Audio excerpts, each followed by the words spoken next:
older school marketers still wanted to stick with billboards that, you can't measure their reach, and they wanted to do things because doctors are used to doing marketing in a certain way. And I think that what we've seen is that definitely people are approaching digital. They're thinking about CRMs a lot more. They're really trying to modernize their marketing. But if I were making a recommendation to a client, I would tell them to use as many touch points as they know their audiences touch. So, I'm a big believer in continuing to use traditional media tools because I think that people still respond to them. Welcome to the Shweiki Media Expert Webinar Series, where we team up with leading marketing and publishing experts to provide you with tips and best practices to help you grow your business and stay on the cutting edge. Welcome to the show. Hello, everyone. I'm here today with Ahava Leibtag, and Ahava is the president and owner of AHA Media Group, a content strategy and content marketing consultancy founded in October of 2005. And Ahava also wrote a book about the intersection of content marketing and content strategy called The Digital Crown, Winning at Content on the Web. And today we are going to be talking about creative marketing ideas for the healthcare industry. Ahava, how are you doing today?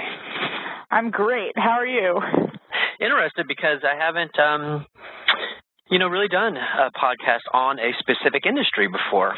So when we were talking about setting this up, I was very interested in, and I'm personally interested in the healthcare industry. We're a bit involved in it ourselves, but I wanted to hear from the master. I know your company specializes in this, so very, very interested to seeing what you have to say. So, but before we get into these specific ideas and all the awesome ideas you are going to provide us, I would like for you just to quickly speak on if there's any differences, like inherent differences for marketing for the healthcare industry versus other industries that we should be aware of. Well, thank you. That's a good question. I think part of what's happening right now in general is that brands are starting to become aware that they need to focus more on the consumer than they do on the brand. And I've been in healthcare marketing for 11 years, and I've seen that shift happening. So that's nice to see across industries, particularly in healthcare. It's incredibly important because people are scared, they're anxious, they're making very important decisions, and they need a lot of information in order to feel sure enough to make those decisions. So from my perspective, there is not a huge difference between, let's say, like healthcare or financial services or insurance, where there's a lot of jargon and people don't have literacy in those topics until they start to develop them. But obviously, picking a doctor is a lot different than buying a skirt from Gap.com. So I think that the challenges that are inherent in industries where people are making important decisions and using content to do that are different than the challenges faced, let's say, by a retail or other types of businesses. Understood. So it's not any different than marketing for any other high consideration type of decision, basically. So there's nothing like inherently different that, as we get going that we need to be aware of. You're just pointing out that, it's a pretty intense decision, so you need to market as such. Right. I think it's an emotional decision. For example, I've done consulting with other industries. One industry that I did consulting with was IT. So IT managers making recommendations to their CIOs about what types of servers to buy and how to move to the cloud, and we worked on white papers around that. And what I saw from that is that there are other topics that people have some literacy in, and then they need to dive in deeper to learn more about something in order to make a decision. But it's not the same as a healthcare decision that's emotional, because we're all making decisions very much based on our gut instinct about things. And so in healthcare marketing, I think we have to really be aware of that and use that to our advantage, but, with integrity, because we know that we're appealing to something sort of that you can't really touch about the way that people make decisions. And so that makes it, I think, a subtle type of industry to work in. Again, financial services, same thing. What do people care about more than or not even, but like people care about their health the most, and then after that, probably they care about their money.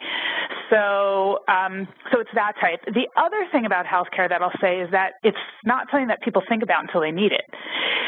So your money you're thinking about probably a lot, but your healthcare is something that you kind of take for granted. And then all of a sudden, if something happens to you or somebody that you love, or you need to switch doctors, or you need to figure out a way to take care of yourself, you're going to start investigating it and learning about it then. And so healthcare marketers are always trying to figure out how can we improve our brand awareness so that when people have a problem, they come to us. So I think those are the two things maybe that make it a little bit different. But, you know, I'm sure those are some big differences, you know. Yeah. I mean, those are some major differences. I mean, yeah, the tools and the tactics and stuff might be similar, you know, but you're saying go a little bit heavier on the emotional side of things, and we're going to talk about what you just mentioned, because that's actually the major question that I had in my mind is what you just mentioned is, you know, not everybody needs, even when you were saying like people care about their health versus money. Yeah, but not all the time, right? It's you take it for granted, which is an awful human characteristic of us all. But you take it for granted, right? And that's something we need to figure out to do. But we don't necessarily look for solutions for problems that don't happen yet. So that is something that I'm going to be intriguing and following up with you on throughout this podcast, because that's the name of the game here. It sounds like. Yeah, I do think so. I mean, from my perspective, I think one of the really nice things about the ACA was that it caused insurance companies to start thinking through wellness content, because that was a big part of how they were going to be rewarded. And so that actually, I think, took healthcare marketing in a certain direction that allows for us to sort of think through, okay, well, somebody's not necessarily in a health crisis when they want to read, you know, about GMOs. That's something that they're not looking for a brand because they have an acute crisis. But if we can sort of give them wellness content that teaches them that we can be their health partner when they do need help, not even just in a crisis, but ongoing care, then that's how we can use that kind of content. So I think we're seeing that shift of understanding how to keep a conversation going with people, even though it's not an acute care situation. It's just, hey, we want to, you know, be your health partner, and then if you ever do need us, you know, we lift our hand and help you. So. Mm-hmm. Interesting. No, I hear exactly what you're saying. And again, we're going to get into ideas about how to accomplish that, and we'll get there in just a bit. But want to get some groundwork laid here. Traditional media versus digital media.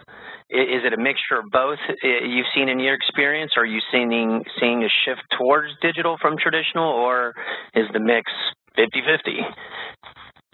So in the organizations that I work with, I'm helping them with their digital mostly. So that's sort of the side that I see. There was a lot of frustration in healthcare marketing about 5 to 7 years ago because older school marketers still wanted to stick with billboards that, you know, you can't measure their reach, and they wanted to do things because doctors are used to doing marketing in a certain way.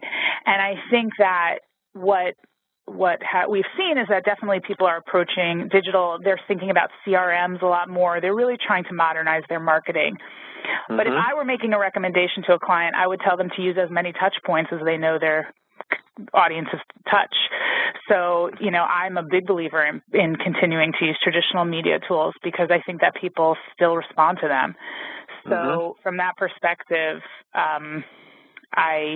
I think it's both, but I do think that there is a shift towards digital, particularly social media, which is annoying to me on some level because social media is just a distribution channel platform type of thing. It's not an actual way to get people. It's an actual way to reach them. And so I would like to see more companies think strategically about their content strategy before they plan their social media strategy.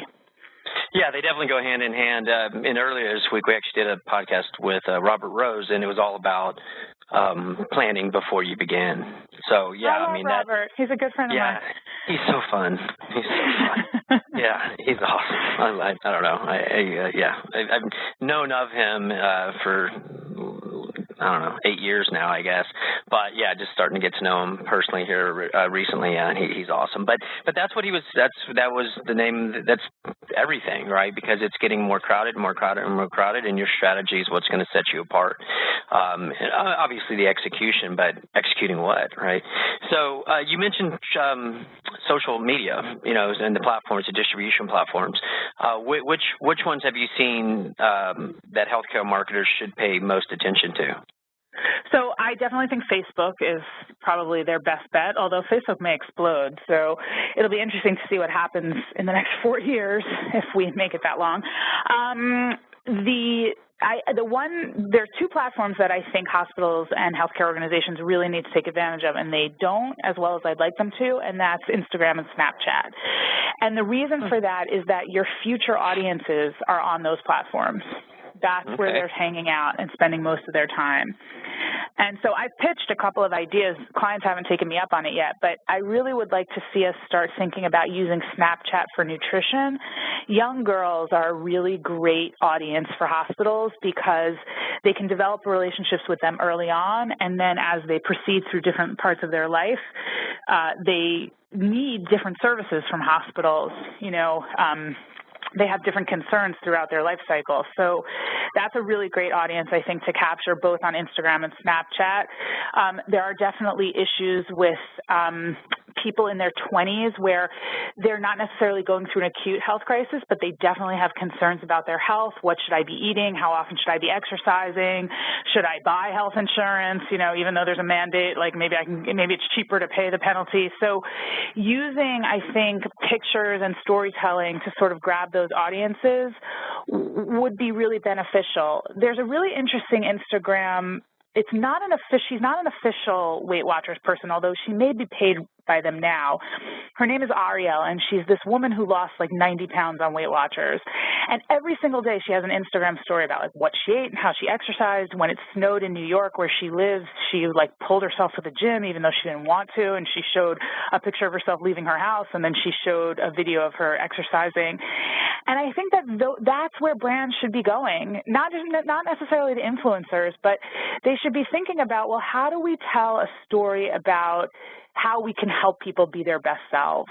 And what are the platforms that are most useful to where not only our current audiences are, but our future audiences are? Because what content marketing really tells you to do is try to build a relationship with people. And I think that those platforms give brands sort of an edge and an opportunity to get in on the conversation early. Mm-hmm. Yeah, I hear you. Yeah, I didn't.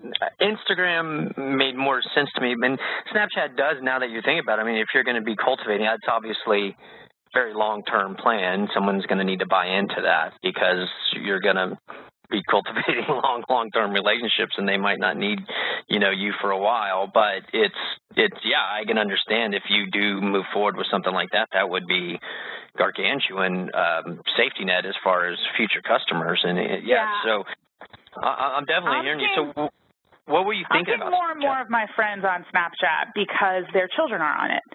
And that's a good way for them to know how to use the tool and how the tool works. Obviously, you can't monitor it the same way that you can monitor Instagram. But I'm sorry, I cut you off at your question. But I just want to No, I was just going to ask you to dig into Snapchat. Like, what ideas did you have for that? Like, when you say they should be, starting to utilize Snapchat, like, what would be the strategy behind that as far as the content that they're putting out there, and just talk that through and like how they would go about it. Would it be the doctor themselves? Would it be admins? Would it be messages on Snapchat? Obviously you can do a business account on Snapchat or you can do personal. So what in your mind? What have you what's been percolating up there? Like, what are you thinking? So the brands that tell stories, like CNN and those types of stories, those would be really great, I think, channels to sort of follow and get ideas from. One of the ideas that I had was around nutrition, because I think that eat this, don't eat this, I think would be, it's a picture and you can grab somebody's attention like that. So certainly thinking through nutrition, exercise, this is the right pose, this is the wrong pose. So sort of thinking through sort of more of these long-term healthcare issues and using sort of listicles and, some of the short bursts of information that help people make decisions and then following those. So you'll see CNN, when they report on Snapchat, they're thinking about what are teenagers interested in the world. They're not showing, what 50-year-olds would be interested in. You can tell it very clearly by the way they tell their stories. So in the same type of way, I think that brands should, and I would be the first person to say this, spend 3 months watching what people are doing on Snapchat. Don't just jump in. I would say that about any platform you start with, and try to figure out, what to do. The thing is that people will say things like, well, my audience really isn't there yet, or, 16-year-old girls can't be my audience because I have to pull people in. What's really interesting about 16-year-old girls? They talk to their mothers. And so I think people are sometimes very short-sighted, and well, mine does. She's 14, but they might go to their mother and say, I saw this, or this is where I learned this from. So I think that we're short-sighted sometimes because we say, well, it's not there, so we're not gonna go for it. And I'm a really big believer in spending 10% of your marketing budget on new things. I just did a case study that's on my blog about two healthcare marketers who were at the University of Utah. One is still there, one moved. And they did a Pinterest campaign that was unbelievably successful, and they did it on a lark. It was like, all right, well, let's try it and see what happens. And it's unbelievable the growth that they've had and the reach that they have now. Now, they did use ads, but now they're not running any ad campaigns, and they're still growing exponentially because that's what happens when you use social media appropriately. And they also created a ton of content for this channel that they now can use in a lot of other places. So those are the kinds of stories that I want to shake people and say, don't just do a blog. Think about what are the kinds of things that we can do that are cool and fun. If they don't work, fine, then we know they don't work. But if they do work, what other doors do they open up for us that could potentially be huge? Yeah, let's talk about this, the whole idea here of this podcast today is to talk about creative ideas, and these are definitely, out of the box, or they're out of the box, but there's something that I would just say most doctors haven't thought of at the very least, for sure. Well, doctors don't think about doctors aren't really the ones that think about marketing when you're talking about at hospitals. In private practices, they do, but they typically hire marketing agencies to do that for them. And I would agree that marketing is pretty tepid. It's not, they're not looking to do something really cool and fun. So I think when you're talking about the people who want to do that, you're talking about big organizations that have money to burn on things like this, and not many do. Not many do. Well, tell me about this Pinterest. What did they do? What you said they created content for Pinterest, and I think most people view Pinterest as, images. But I'd like to hear what did they do that helped it, take off so much? So they created boards for women at different ages. They knew exactly who their audiences were. One of the things if you go to read the blog, what you see, and my website is ahamediagroup.com, and the blog is there. What you see that they did that was so interesting was they talked to all the women in their lives and got ideas from them about the types of content that they wanted to see. So they built infographics. They used pictures to push people towards blogs and content. They created a lot of their own original content, and then they used it in other places. One of the people was a marketing manager for both women's health and heart. So she wanted to find a lot of crossover content. So they built a heart board, and then they saw that building by topic made a huge difference. They also watched their trends and saw that school and seasonal things would score really high, so they created boards around those types of ideas. They were very thoughtful in their approach, and once they really figured out what they were doing, they were incredibly strategic. So, a lot of people say, well, how can you even prove that this is doing something? And the answer goes back to one of the first things we talked about, which is brand awareness. We want people in our neighborhoods and in our communities and in the greater area that we're trying to reach that we care about them, we care about their health. And so when they're ready to make a decision, we hope they'll think of us first.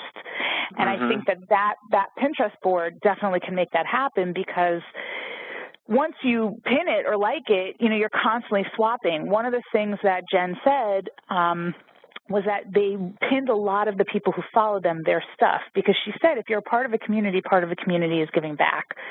Do you know what it's like for people when they see that the brand is sharing their content? It's huge. So those kind of things make a big difference, and I think that they're important, and I think that, you sort of hemmed and hawed, like, is it really out of the box, isn't it? I don't know how out of the box it is, but I think what is interesting about what they did was they didn't know it was going to work, and they tried it anyway, and they put money behind it. They bought boosts and they bought ads, and I think that shows that there was a willingness to sort of try something that they weren't sure was going to work, and then they found out that it really did work, and they didn't, not that they abandoned it, but they're not putting any resources behind it now, and it's still gathering steam for them. Nice. So I think that that's really important. And it was mainly them. It was basically, yeah. It sounds amazing, and that's why I'm so wanting to plow into this, because it is something that I haven't heard in this industry. So obviously, you mentioned that it's the blogs and the content that that were what they were distributing there. But what do you think made it take off so much? Obviously, it was a segmentation and it was speaking directly to those groups. But did they pay like super duper attention to the imagery for Pinterest? Was it like extra more so than you would normally do for like a thumbnail image or a header image for a blog? Is that what you think made it take off versus the content itself? Or what do you think really was the key driver there? I don't really know. I'll tell you what they said. What they said was that they noticed that they did best when they created original content. So probably, and there was one particular infographic, I can't think of it right now. I think it had something to do with being at work that really took off for them. Like once they published that, they got a ton of traffic. So I think it's sort of catching some sort of wave at the right moment. It's kind of like you go down a street with a lot of traffic lights and, you hit the timing perfectly so that you're going through right when it turns yellow. And I think that that's kind of where they got to. They got to a place where they just kind of figured out how to follow the wave. The other thing I really like about what they did, and what I would tell any healthcare marketer listening, is to learn from the things that you do.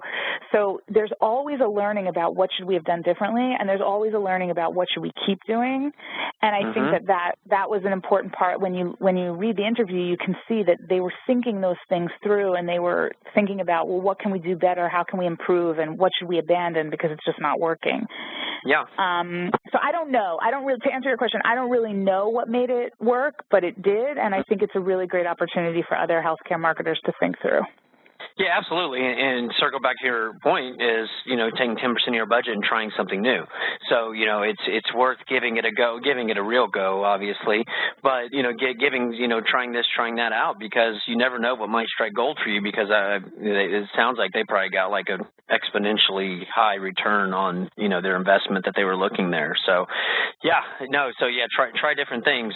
So now circling back to what we were talking about, you've mentioned, content a few times, and so it sounds like definitely content marketing is a good form of marketing for the healthcare industry.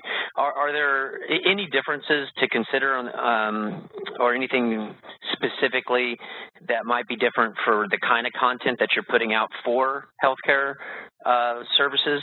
Is there anything you can speak on there?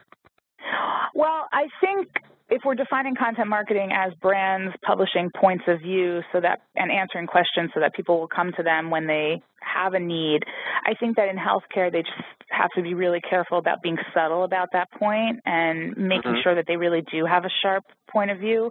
Sometimes we'll talk to doctors and they'll say to us, well, we don't really have any differentiators, and we won't accept that because every brand has a different story to tell. And so for their content marketing, they really need to sort of take a point of view and stick with it and make sure that it's what they want to put out there in the marketplace. Part of what complicates this for them is politics. And so from our perspective, sometimes we wade into things we don't really want to be involved with because, this doctor's arguing with this doctor about what their point of view is. So before you sort of start with a content marketing project, you have to make sure that the experts are in agreement about how they're going to address this particular issue that you're writing about. And then I think sort of subtly weaving it into the messaging of whatever piece you're doing, not saying like, so if you have breast cancer, come to us, but more about this is how we would treat a breast cancer patient, I think is really important. I think when Cisco publishes a white paper about a server, everybody knows that they should use Cisco. It's pretty clear, right? And I think that anytime somebody downloads something from a hospital's website or reads a hospital website's article page, they know that they should use that particular brand, but I don't think the sell is as obvious. It should be as obvious. And you mentioned emotion being a big part earlier when we first kicked off. How have you seen some healthcare marketers or healthcare services marketing themselves through a form of content but tying in emotion? Like can you help people understand that a little bit better? Like can you give us some examples of tying emotion into a content piece and hitting on education and the emotion at the same time?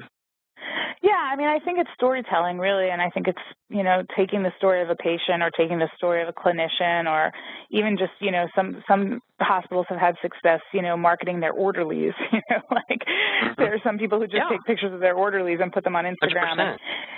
So I think it's storytelling. I think it's understanding that at its core, healthcare defines people. So, if you talk to a cancer survivor, like that part of their life is very vibrant to them. They remember it. It's very clear. It defines a part of who they are. And, I made it through cancer, and, I made it through heart disease, or I'm taking care of my heart disease. I'm a diabetic. They put these things into nouns, right?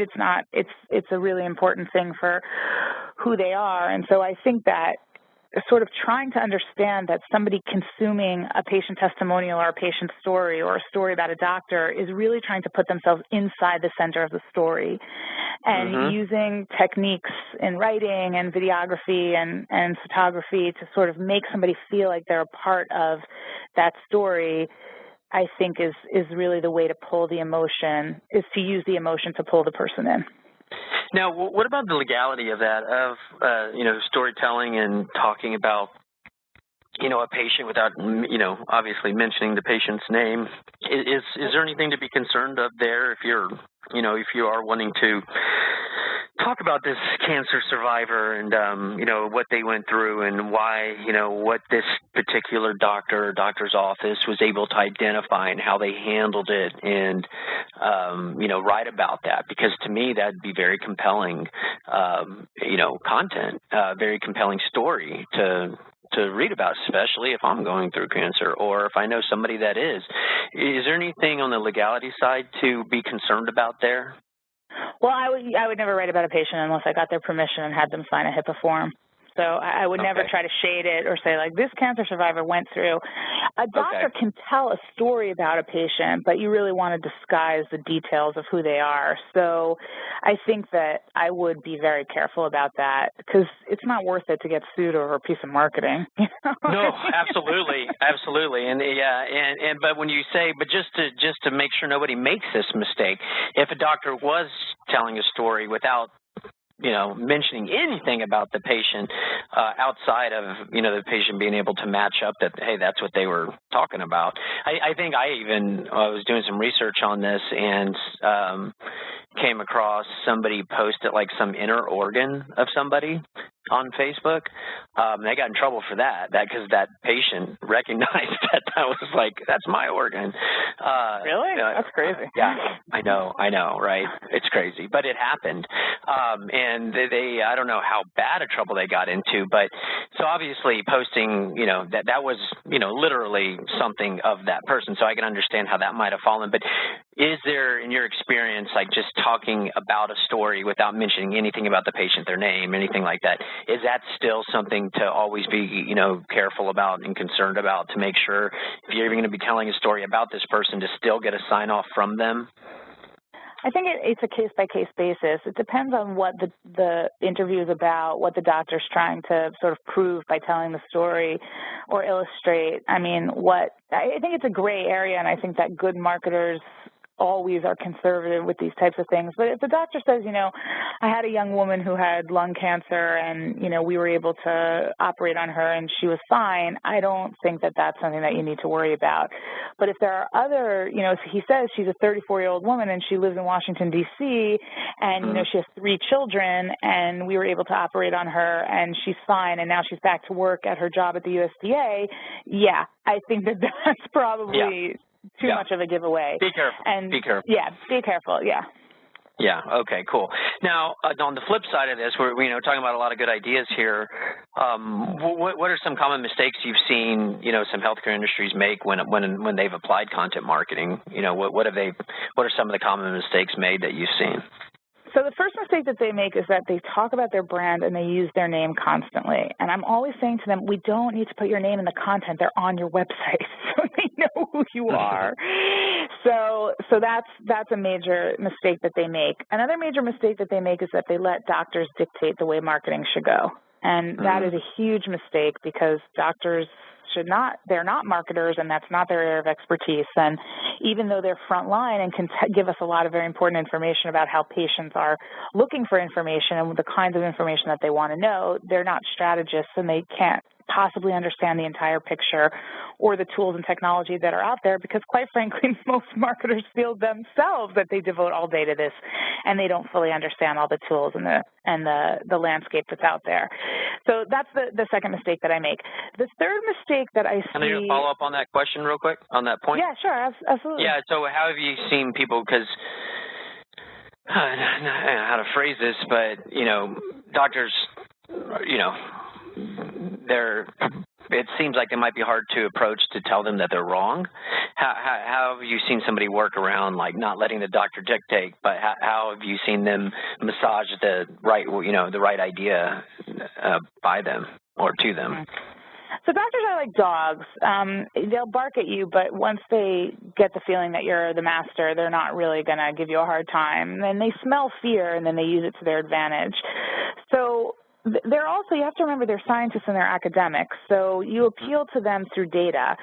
So I'll give you some examples from my early days as a freelance web writer for hospitals.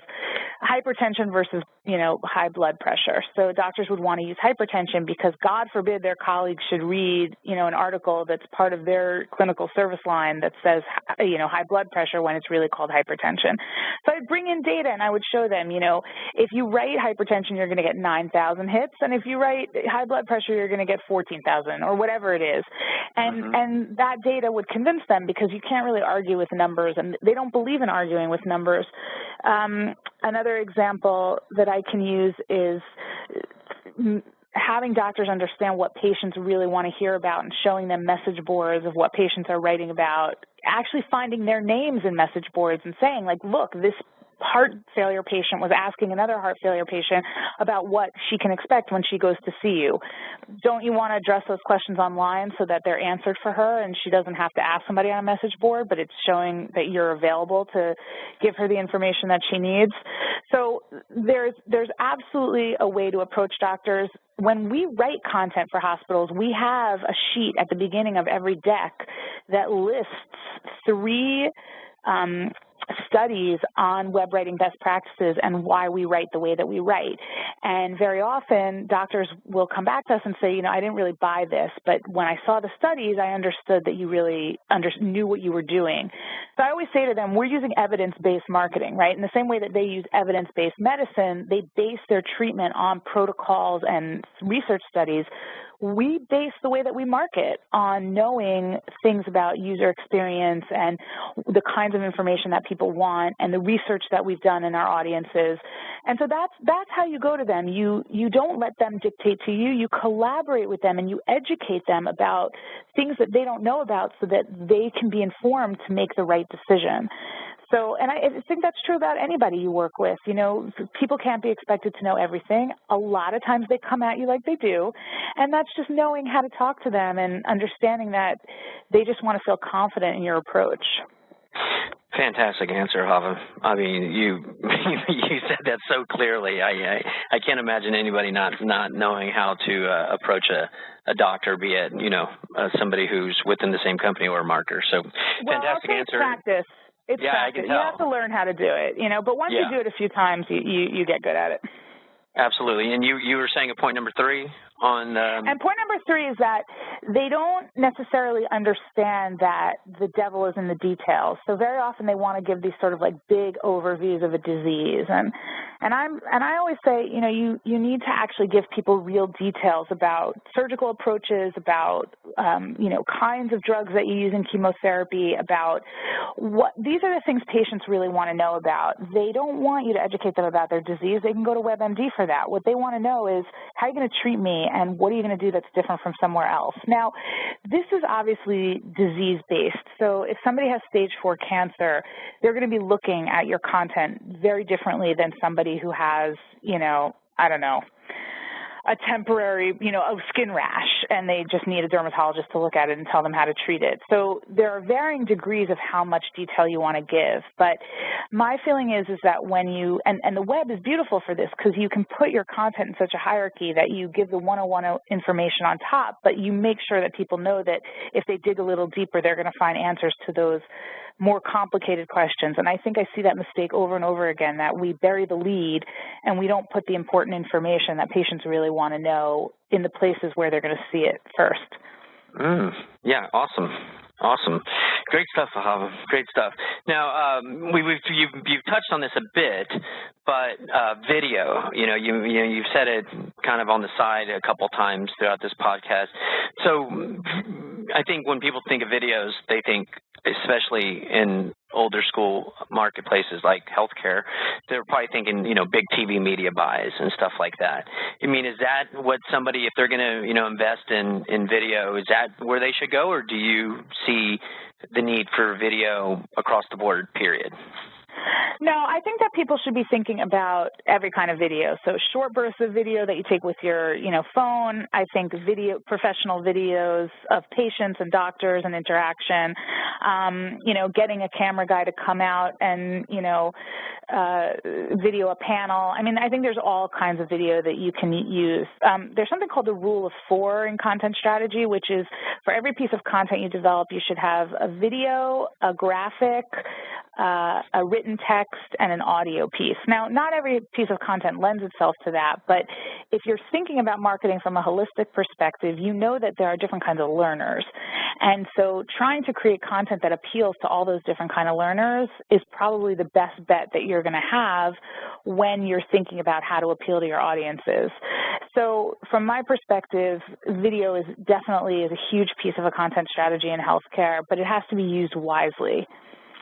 And I think a lot of people don't want to watch video the way that hospitals want to create video. So they want to do these 4 to 9 minute profiles. And people aren't going to watch that if they're not really interested in what the disease is about. If they're really interested, they're going to watch 45-minute videos.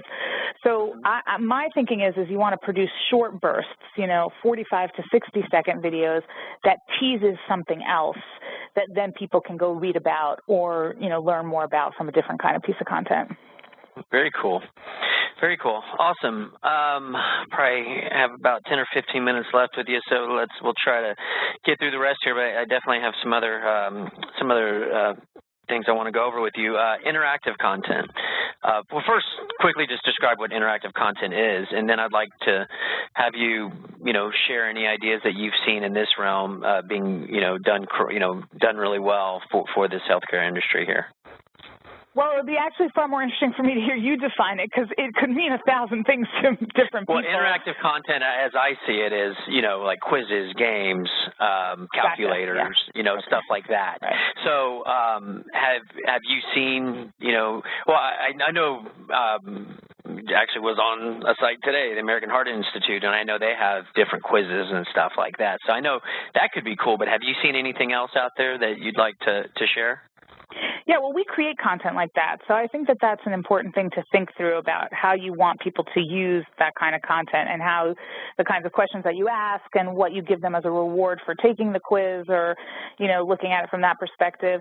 There's also something really interesting about long-form content where, people sort of take storytelling and turn it into an actual sort of web experience that you can have. So the New York Times famously did this with a mountain climb. I forget which one it was, but they really showed this sort of beautiful way of exploring exactly how it worked out in terms of how they climbed and how far they got and, everything in relationship to each other. I don't really know how you would adapt that to healthcare. I'm sure there's a way to do that. It's probably very expensive, and I don't know what you probably get a lot of press for it, but I don't know that it would necessarily bring in patients. So from my perspective, you have to, when you're sitting down, you're trying to answer 5 questions. Who are we talking to? Who are we as a brand? What are we trying to say? How are we saying it? And when and where do we say it? And that's all you need to think about. And if you can answer those questions and you have solid answers for those questions based on your research and your data and your strategy, then figuring out what types of content just falls out of this. We just created a content marketing tool where you can go in and you can answer 3 questions and we'll tell you the type of content that you should create. So thinking about quizzes and interaction is based on how much time does your audience have and what's the win for you if they complete that quiz or they interact somehow with the content. All right. Moving on to like direct response, like trying to get immediate business, because everything we're talking about is, building trust and authority and eventually getting clients, but online, like pay-per-click or a Google AdWords. Do you see that as a place that people should still be spending their money to get patients? Absolutely. Okay. It's too crowded, and organic reach is unless you've been around for a long time, it's going to be hard for you to climb to the top. So absolutely, there's a place for that. I think driving traffic towards what you want people to see is really important. My only caveat is that whatever you're driving them to better be strong, because if they hit an ad and you spend the money on it, you want them to either keep exploring from that page or you want them to actually answer the call to action. So again, it's an integrated approach, right? We have to use everything that we have at our disposal. We have to be smart about the way we use our resources. And we have to remember that ultimately our goal is to try and keep either patients coming back to our content or actually doing something with our content, whether it's completing a call to action or, sharing it or whatever it is that we want them to do. And so I think I don't know if any healthcare organization right now on the planet could really distinguish themselves just through their organic reach. I don't think it's possible at this point anymore. Okay.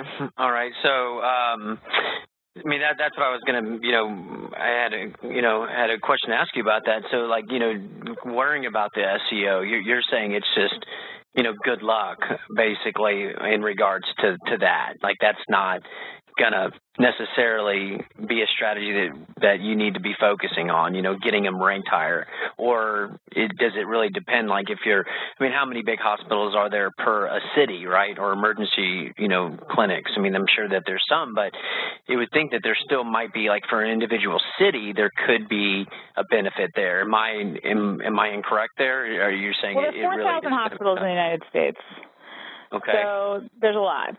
I'm not at all saying that you shouldn't pay attention to your SEO. Your pages should be meta tagged appropriately. They should be written with web writing best practices. They should have links.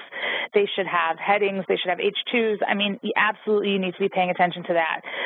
What I'm saying is that if you want to stand out in the marketplace, you should probably use some sort of online advertising. I'm not a big believer in banner ads, but I do think that using Google Ads or any of the search engines to sort of get your content at the top is helpful. Now, remember, rank is decided by how much traffic goes to the page and finds it useful. So if they come to you through an ad and they find that the content useful, you will rise in the rankings. So I don't think there's anything wrong with trying to move people towards your content. Now, we know that people will click on the first 3 organic links, and there are hospitals who spend a lot of time trying to get to those top 3, and I don't think there's anything wrong with doing that as long as they're using white hat techniques. So Gotcha. I absolutely think you should be paying attention to your organic SEO. You asked me, should hospitals use that or not? And my response is they should absolutely use it for crowded Gotcha. keywords, diabetes, heart disease, orthopedics, joint replacement, sports medicine. Like you said, there's hospitals, there are cities that have 4 or 5 major hospitals or hospital systems competing. If they're looking for local customers, then absolutely using those kind of ads are critical. And not just ads in digital, but ads in traditional media as well. Awesome. And I know another big ranking factor that helps companies is getting reviews. But is there a difference where you should be gathering reviews for healthcare professionals? Is it Yelp, or are there specific other industry sites that you need to be paying attention to? Reviews. So there's actually a hospital system, I can't think of who it is, who implemented reviews on their doctor's database, and they actually upped their patient volumes, or something happened because they did that, and they showed success there. This is what I think about reviews. I think people are going to put them wherever they want, because if you're listed, then you're going to get listed on Google, you're going to get listed on Yelp, you're going to get listed on HealthGrades or whatever else. So there are always going to be reviews, and you can't necessarily control where the reviews are happening. What I think you do need is some sort of monitoring software so that if somebody posts a bad review, you can go in and combat it. So my experience, and I'm only talking about myself, I haven't spent a lot of time delving into this issue, but when I see that a doctor gets a bad review and then either the doctor or somebody from the doctor's office says, "We're so sorry you had that experience, we'd like to reach out to you to solve it," I'm going to discredit that one star that they gave the person, because it showed that they were responsive and they took their customer seriously. When I see a couple of bad reviews and I don't see any response from the brand, I'm out of there. So from my perspective, you're not going to stop people from reviewing you. There's no way to do that. But if you're responsive to the reviews that you get that are negative or even positive, "Thank you for leaving this. It made us so happy to be able to care for you." And again, you have to be careful because of HIPAA that you don't give anything away. Then I think that's what people should be doing. Most good hospitals and healthcare organizations have a social media playbook and they have a crisis playbook. So they've already sat down with their lawyers and their marketers and their doctors, and they've figured out policies and procedures that they use when these types of things happen. So if you're a healthcare marketer in an organization that doesn't have one of those playbooks, you definitely want to develop one as soon as possible, because the emergency is going to hit before you're ready for it. They say change before you have to. So I think most organizations understand that they need that, and they already have it, and they're sophisticated in their approach.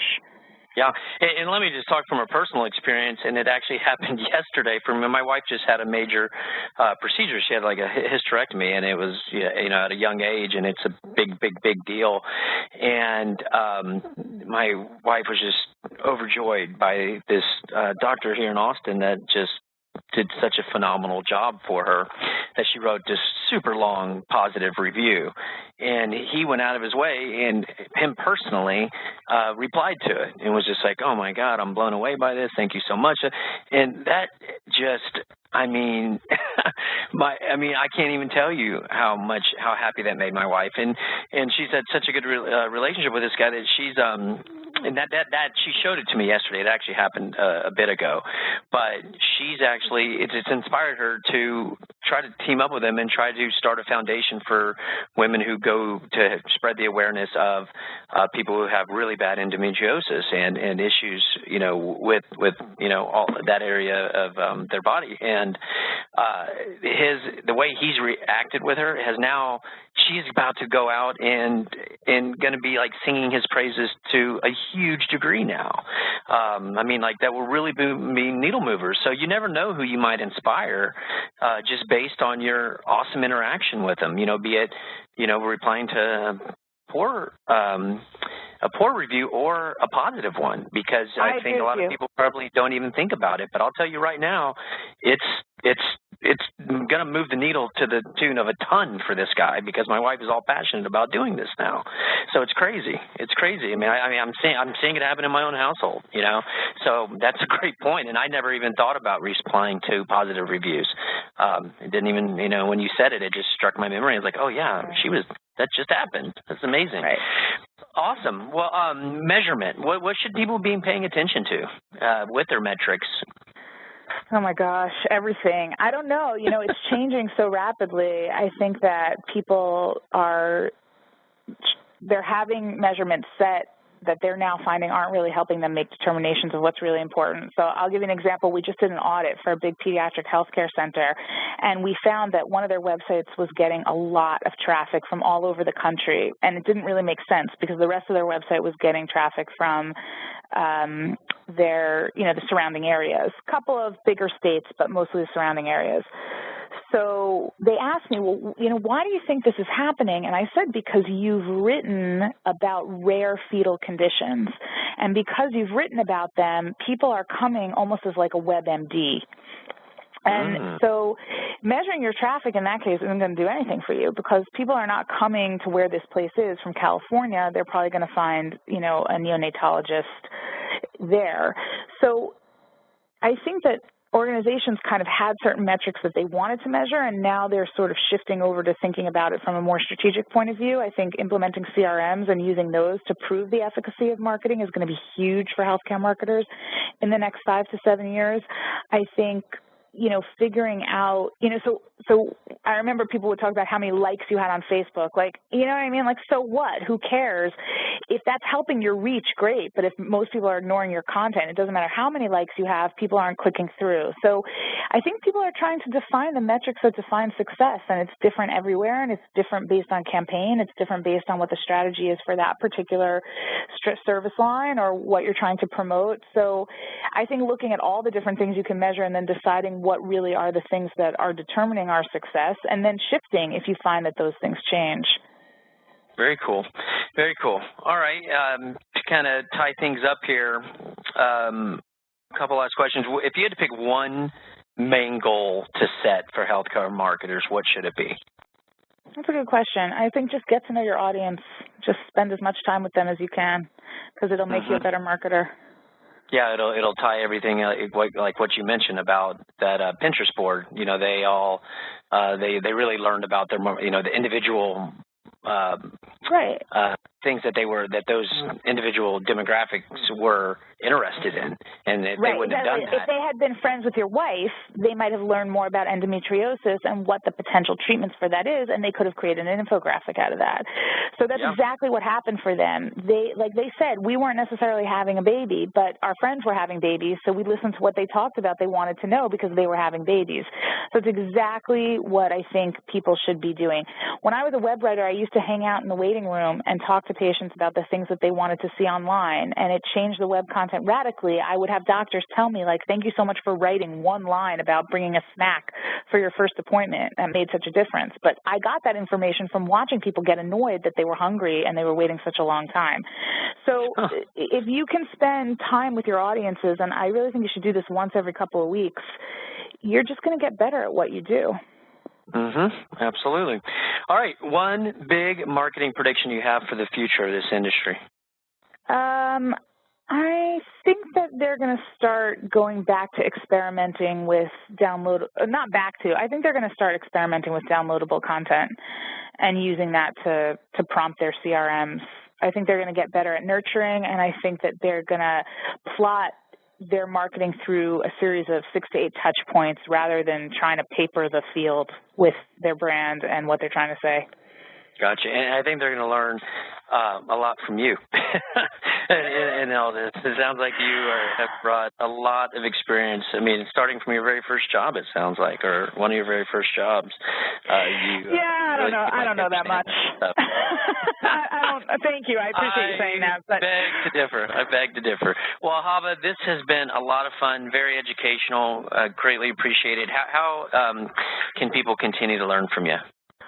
So, like I said, we have a blog, and you can find it at ahamediagroup.com. We also publish once a month a healthcare marketing newsletter that people can read about the latest trends and what's going on in healthcare. You can find me on Twitter, and AhavaL is my handle. And I'm happy to answer people's questions. I get emails, not as much as I used to. I don't know, maybe people have become shyer, but I used to get a lot of questions just randomly from people, and I love that because it's always just fun to collaborate with people on what it is that they're thinking through and the challenges that they have. And I try not to be didactic. I try to be more like, well, what do you think? And sort of figure out what they need to do and how to help them do it. So absolutely, people can reach me in all different kinds of ways. Awesome. And for the listeners out there, it's Ahava L. It's AHAVAL. So ask Ahava. No, ask Ahava is what you should do. Ahava L is the Twitter handle. Well, Ahava, thank you so much for your time. Really looking forward to talking with you again, and hope you have a good one. Yeah, it was really fun. Thank you so much.